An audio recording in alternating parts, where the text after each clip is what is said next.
L'Afrique humiliée, l'enfer de la vérité. Ceux-là même qui se croient invisibles dans un monde visible où tout s'entend, se voit, s'essaie, s'explique et se tait, sont ceux qui ont saigné l'Afrique à travers l'esclavage, la colonisation et le néocolonialisme. Je suis Mimodia Ledimène, je suis activiste, panafricaniste, humaniste, essayiste. Je suis informaticien de formation. Cet ouvrage met en évidence les grandes difficultés auxquelles le continent africain est confronté, notamment des guerres qui sont fabriquées à gauche et à droite et associées à des solutions préfabriquées. Alors, dans cet ouvrage, je traite de beaucoup de questions liées à l'Afrique, les questions qui montrent et qui démontrent pourquoi les pays d'Afrique sont très très loin d'être souverains.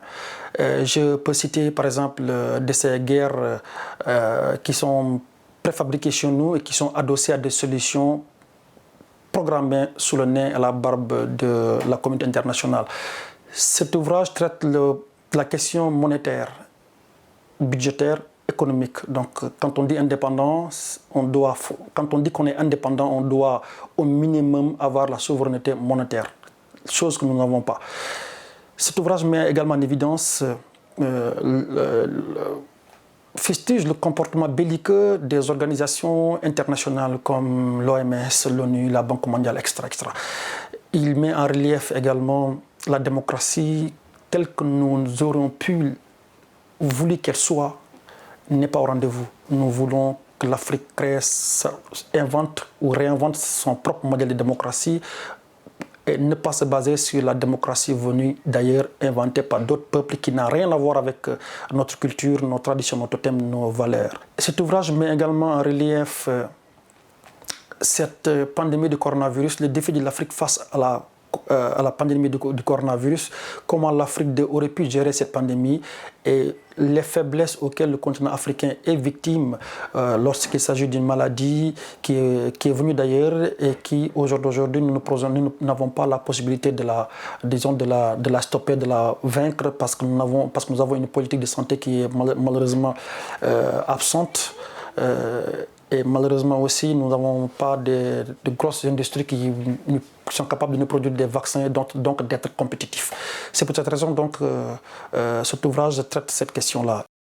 Ce qui m'a inspiré, c'est plutôt une remarque qui dit que la plupart des activistes ne produisent pas des choses sur du papier, parce que quand on est activiste aussi, on essaie quand même de produire quelque chose sur papier, au lieu quand même de passer toute sa vie à manifester, parce que manifester c'est bon, mais proposer des solutions qui peuvent être pérennes, c'est toujours mieux. Donc critiquer c'est bon, mais proposer des solutions, c'est toujours beaucoup plus souhaitable. C'est pour cette raison que j'ai voulu mettre en évidence ce livre-là, qui va permettre justement à tous les pays, à tous les Africains d'acquérir de la connaissance et également de pouvoir se perfectionner, donc de montrer la voie du salut, la voie du succès au peuple africain.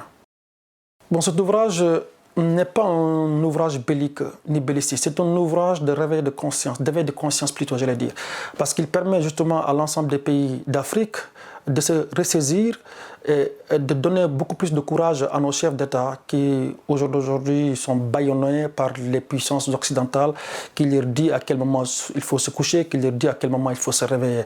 Donc ça vient en appoint, disons, pour aider justement nos chefs d'État à être beaucoup plus performants et à être beaucoup plus compétitifs et de leur montrer que nous le soutenons si ils veulent que nous le soutenons justement. Et c'est pour cette raison donc que j'ai produit cet ouvrage-là pour montrer la voie éclairée, le chemin du succès au monde entier, mais également aux Africains, parce qu'il est temps quand même que nous puissions produire pour être beaucoup plus compétitifs sur le domaine intellectuel, pour éviter à ce que d'autres personnes nous racontent notre propre histoire.